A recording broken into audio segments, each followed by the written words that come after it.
Let me tell you how humanity went from being the galaxy's newest civilization to becoming the species that makes battle-hardened warrior races check under their beds at night. My name's Commander Jack Lucky Martinez, and I had a front-row seat to the whole mess. Though honestly, calling it a mess is like calling a supernova a warm day. It started, as these things often do, with a diplomatic incident. Now, when I say diplomatic incident, I don't mean someone used the wrong fork at a state dinner or mispronounced an ambassador's 20-syllable name. No, this was the kind of diplomatic incident that makes entire species reconsider their position in the universal food chain. The Galactic Council had finally decided to make contact with Earth. They sent their finest delegation, a group of beings who looked like someone had thrown a modern art exhibition into a blender with a box of crayons. Leading them was High Ambassador Zarkex, which sounds exactly like someone trying to clear their throat while gargling mouthwash. They landed their ship right in the middle of Central Park, New York, because apparently subtle isn't a word that translates well into standard galactic. The whole world watched as they emerged from their ship, which looked like a chrome-plated Christmas ornament designed by someone who'd had too much caffeine. The council had spent decades studying us, or so they claimed. They understood our customs, our culture, our society. At least, that's what they thought. What they actually understood could have fit into a thimble with room left over for the complete works of Shakespeare. Everything was going fine at first. The usual speeches about peace, prosperity, and cultural exchange were made. The aliens showed off some of their technology, which was admittedly impressive if you're into things that glow and make whirring noises. Then came the demonstration that would change everything. High Ambassador Zarkex decided to show off their matter transportation technology. A simple demonstration, they said. Completely safe, they said. They'd done it 1,000,000 times before, they said. What they failed to mention was that they'd never tested it around humans. Little Tommy Chen was 10 years old. He was in the front row with his class on a field trip to see the aliens. He was wearing his favorite space-themed t-shirt and had been bouncing with excitement all morning. When the ambassador asked for a volunteer, his hand shot up faster than a rocket breaking orbit. The device hummed. There was a flash of purple light. And Tommy? Well, Tommy wasn't there anymore. Neither was his favorite t-shirt, or his sneakers, or the action figure in his pocket. Just a small puff of confused atoms where a child had stood moments before. The silence that followed was the kind that makes black holes seem chatty. The ambassador started explaining something about unexpected quantum interactions and biological incompatibility factors. The words regrettable incident were used. Someone in the crowd mentioned that the aliens had just killed a child. The phrase diplomatic incident started doing overtime work. Here's something the Galactic Council didn't understand about humans: we're generally a pretty relaxed species. We'll laugh off a lot of things. We'll forgive plenty of mistakes. But there's one thing you absolutely, positively do not do: you don't harm our children. The president's response was short, simple, and absolutely terrifying in its calmness. Ladies and gentlemen, I believe this concludes today's demonstration. Our guests were just leaving. That's when I saw something I'll never forget: the look of absolute confusion on the aliens' faces. They didn't understand why we weren't accepting their technical explanation. They didn't understand why the crowd was getting angry. They definitely didn't understand why every human military vessel in orbit had just locked weapons on their ship. They left, of course. Quickly. And that's when Earth did something that would give the entire galaxy nightmares for generations to come. We went quiet. When I say Earth went quiet, I don't mean we all started whispering. I mean we went full teenage kid who just got their phone taken away silent. Complete communications blackout. Every satellite, every deep space probe, every hello, is anyone out there? Message we'd been broadcasting for decades, all of it switched off like a light. The Galactic Council didn't know what to make of it. They'd dealt with angry species before. They'd handled diplomatic incidents. They were prepared for threats, demands, even the occasional attempt at revenge. But complete silence? That was new. First, they sent apology messages. Lots of them. The kind of messages that start with "we deeply regret" and end with "please respond at your earliest convenience." Those messages bounced off our atmosphere like rubber balls off a brick wall. Then they noticed something else: our military satellites were disappearing. Not being destroyed, mind you, just vanishing. One day they'd be there, the next poof. Gone without a trace, like socks in a dryer. But with more advanced technology and fewer conspiracy theories about where they went. The Viraxian Empire, known throughout the galaxy for their advanced scanning technology, sent their best scout ships to observe us. They came back with reports that made absolutely no sense. According to their scans, Earth's military capability was somewhere between primitive primates with pointy sticks, and where did all their weapons go? That's when the panic started setting in. The Galactic Council called an emergency session. Picture, if you will, a room full of beings who looked like they were designed by committee, all trying to figure out why the primitive species they'd just offended wasn't behaving according to their xenosociological models. Perhaps, suggested one council member who looked like a cross between a jellyfish and a disco ball, they are preparing for war. Impossible, replied another, this one resembling an origami project gone wrong. Their technology is centuries behind ours. What could they possibly do? That's the thing about humans that the galaxy was about to learn. We're really good at finding creative solutions to problems that involve making things go boom. Various species sent diplomatic missions to Earth. The ZX-3 sent their most accomplished negotiator, who had once prevented a war by convincing two species that they were actually the same species with different fashion sense. Their ship didn't even make it past lunar orbit before turning around, citing unsettling levels of ominous silence. The Krylaxians, a warrior race that literally eats fear for breakfast, no, really they have a cereal for that, sent their bravest commander. He took one look at our suspiciously empty orbital space, muttered something about not getting paid enough for this, and jumped his ship so far away it set a new galactic record for fastest retreat. Meanwhile, Earth was busy. Very busy. The kind of busy that makes ants look lazy. While the galaxy was working itself into a panic trying to figure out what we were up to, we were preparing something that would make military historians need to invent new words to describe it. 6 months passed. 6 months of silence. 6 months of nervous aliens jumping at shadows. 6 months of the Galactic Council trying to convince itself that everything was fine, that we were just processing our grief, that surely we'd come around to accepting their very reasonable explanation for accidentally vaporizing a child. They thought the silence was the scary part. They were wrong. The silence was just the deep breath before the plunge. And Earth? Earth was about to show the galaxy why you should never, ever make a species of protective, intelligent primates angry enough to get creative. Remember those missing military satellites? Turns out we'd been doing some redecorating. And by redecorating, I mean converting every piece of military hardware we had into something the aliens wouldn't see coming.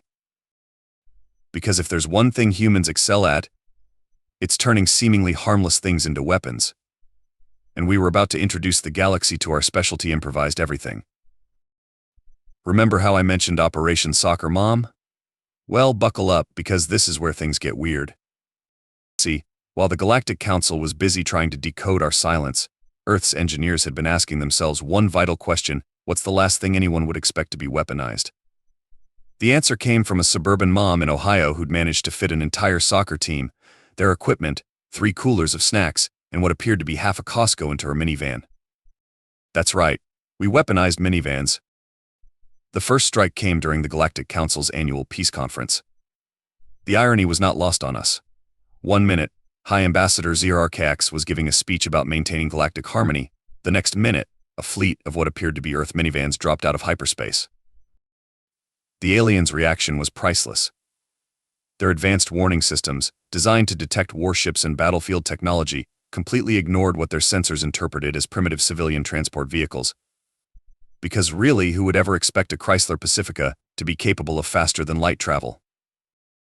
Leading the charge was General Karen Thompson, a woman who had once organized a bake sale so efficiently that it made military strategists weep with joy. She opened communications with a line that would go down in history: "I demand to speak to the Galactic Council's manager." The Council's response was, predictably, confusion. They tried explaining that they didn't have a manager, which was exactly the wrong thing to say to Karen Thompson. What followed was a masterclass in suburban warfare. Those minivans? Each one was equipped with what we dubbed the timeout corner defense system. Turns out, the same technology aliens used for matter transportation could be reversed and modified using the principles of a minivan's sliding door mechanism. Don't ask me how, I'm a commander, not a physicist. The first target was the Council's main defense grid. 3 minivans, piloted by women who regularly parallel park in Manhattan, executed a maneuver that our best pilots had deemed impossible. They basically put the entire defense system in timeout. Then came the deployment of what we called the snack attack. Remember those Costco supplies I mentioned? Turns out, launching a barrage of fruit snacks at relativistic speeds makes for a surprisingly effective weapons system. The alien shields, designed to stop energy weapons and missiles, had no protocol for dealing with organic matter moving at near light speed. General Thompson's van led the second wave, broadcasting on all frequencies we have juice boxes, and we're not afraid to use them.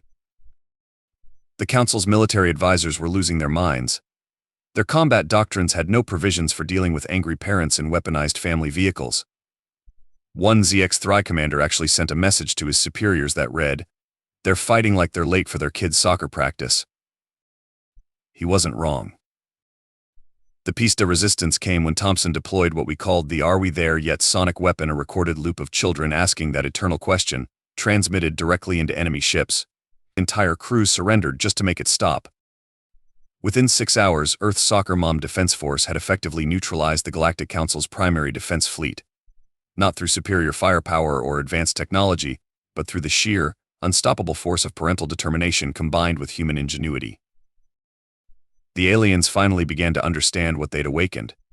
They'd killed a child, yes, but more importantly, they'd given humanity a reason to get creative. And if there's one thing more terrifying than an angry human, it's a human who's had time to think about exactly how they're going to express that anger. As General Thompson's final transmission to the Council put it, we haven't even started using the minivan's built-in vacuum system yet. Would you like to see what happens when we do? They did not, in fact, want to see what happens when we do.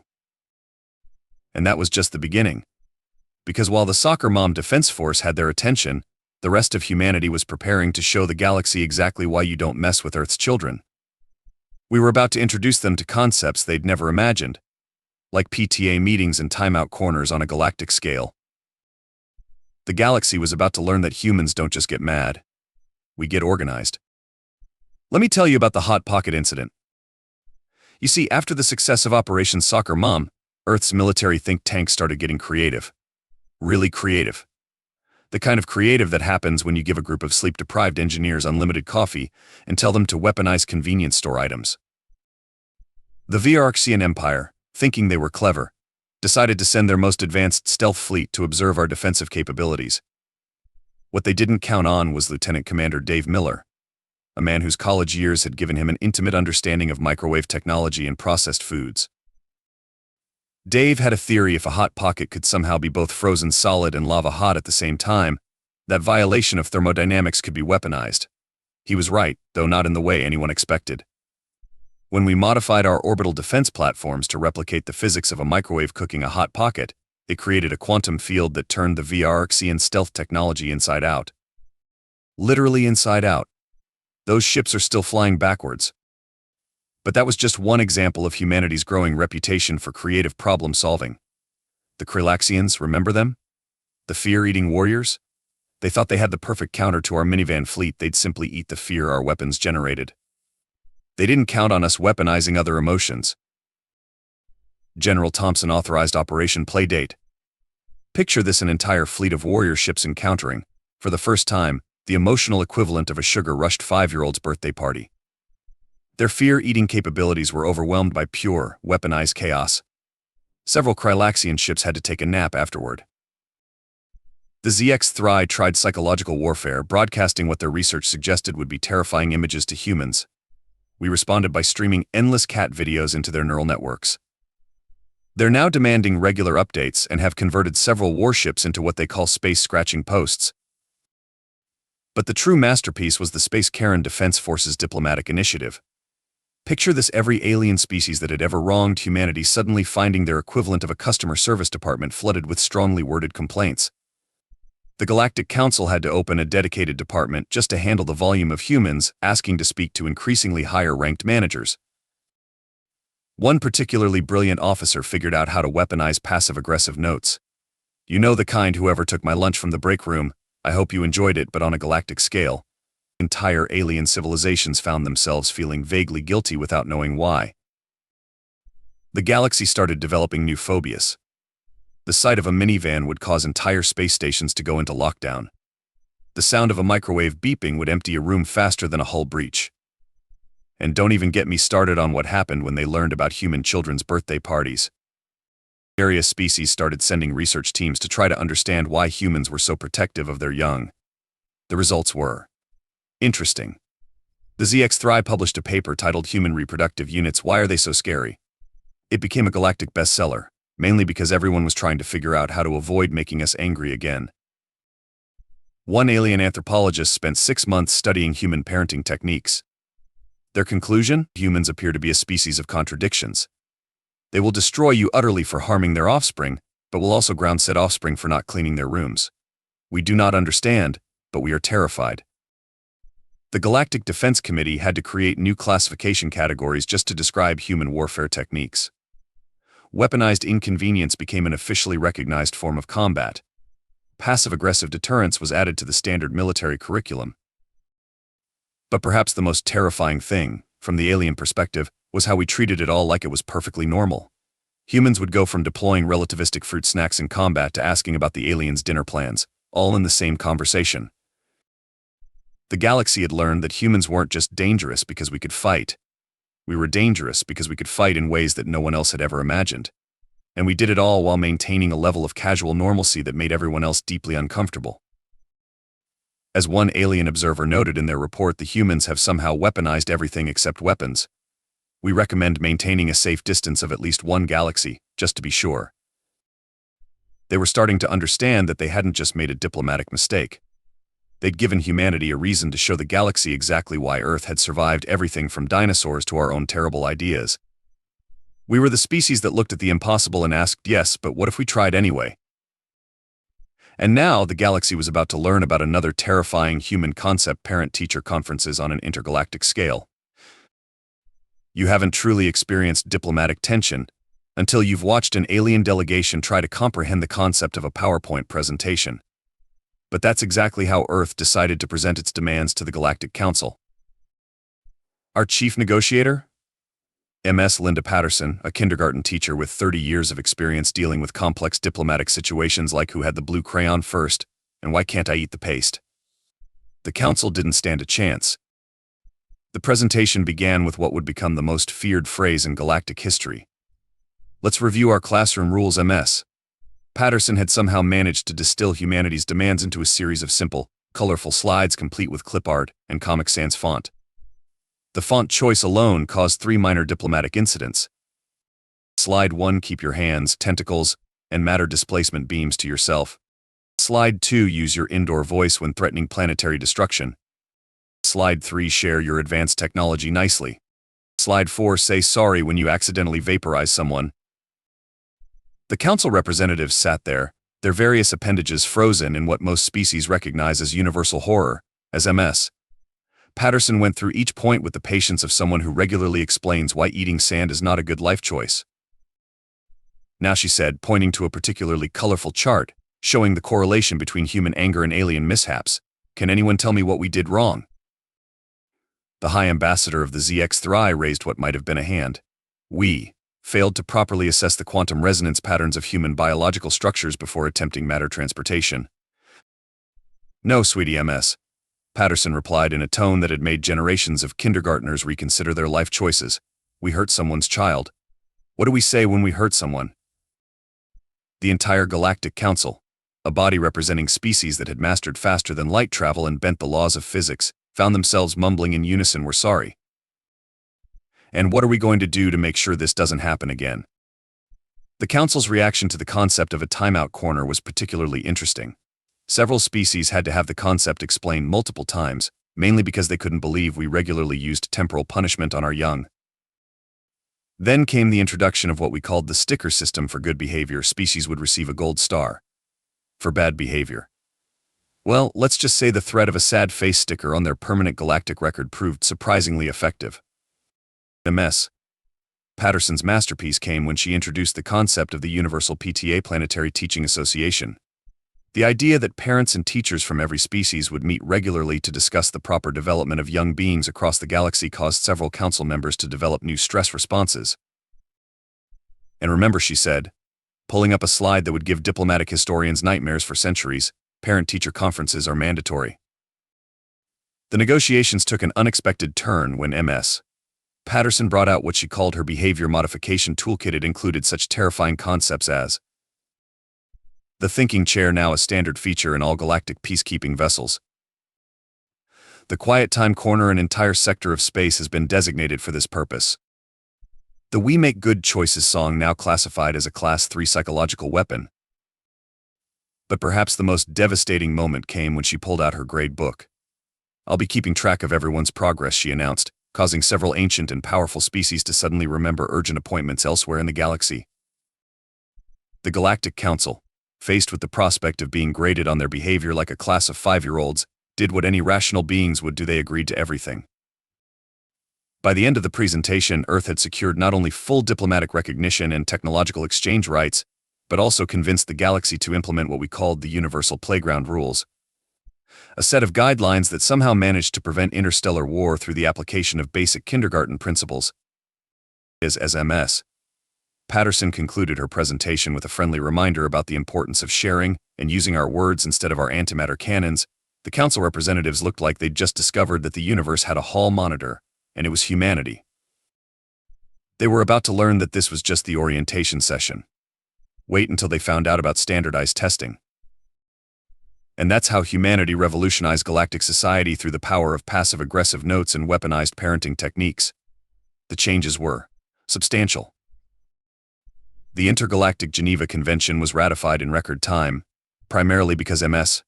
Patterson stood there with her "I'm not angry, just disappointed" face until everyone signed.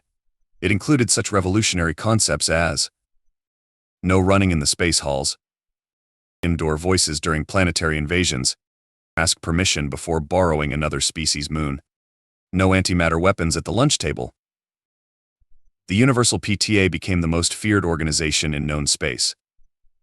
Their monthly newsletters alone caused more policy changes than 1,000 years of traditional diplomacy. The galaxy learned that there is nothing more terrifying than a group of concerned parents armed with organizational skills and a shared Google Calendar. The Galactic Council underwent what they called structural reforms, but what was essentially cosmic detention. They had to write, "I will not vaporize other species' children" 1 billion times on the cosmic chalkboard. The High Ambassador personally had to attend every human kindergarten graduation for the next decade, a punishment that the Krylaxians deemed unnecessarily cruel. Child safety regulations became the new galactic currency. Species that had never even considered the concept of baby-proofing suddenly found themselves installing safety locks on their black holes. The Vrarxian Empire, still trying to fix their backwards flying ships, established the galaxy's first space safety patrol. The ZX-3, in an attempt to better understand human nature, started a cultural exchange program. They're still trying to figure out why we put our young in timeout instead of the traditional isolation chambers. Their confusion only grew when they learned about the concept of grounding. Apparently, forcing young ones to stay on a planetary surface seemed like an oddly specific punishment to them. General Karen Thompson's minivan fleet was permanently enshrined in the Galactic Museum of Warfare, right next to a detailed explanation of why you should never, ever make humans think creatively about vehicles. The Hot Pocket defense system became standard issue on all Earth vessels, even though no one, including its inventor, could explain exactly how it worked. But perhaps the most significant change was in how the galaxy viewed humanity. We weren't seen as the primitive species anymore.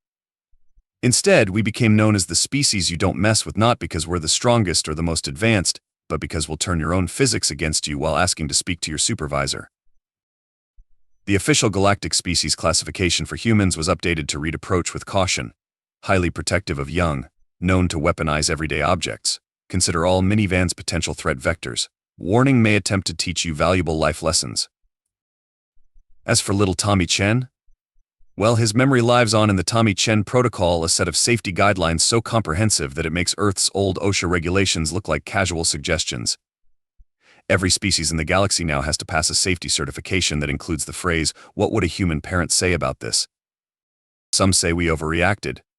That turning minivans into faster-than-light combat vehicles and weaponizing hot pockets was an extreme response to one tragic accident. To them, I say you clearly haven't met many human parents. The galaxy learned 3 very important lessons. Never harm a human child. Always read the newsletter. For the love of all that's holy, don't make MS. Patterson used her teacher voice. As I sit here, watching a Krylaxian warrior being scolded by their Universal PTA representative for not properly securing their planet's asteroid belt, I can't help but smile. We didn't just join galactic society, we gave it detention and made it think about what it did. And somewhere out there, a new alien species is about to make first contact with Earth. They'll receive the standard warning package, which now includes a minivan safety distance chart and a copy of Humans, a Parent's Guide to the Galaxy's Most Protective Species. Because in the end, it turns out the most powerful force in the universe isn't gravity, or dark energy, or even love. It's a parent's determination to make the galaxy a safer place for their children, one strongly worded letter at a time. End of report. Now, if you'll excuse me, I have a universal PTA meeting to attend. We're discussing proper safety protocols for black hole disposal, and I brought snacks.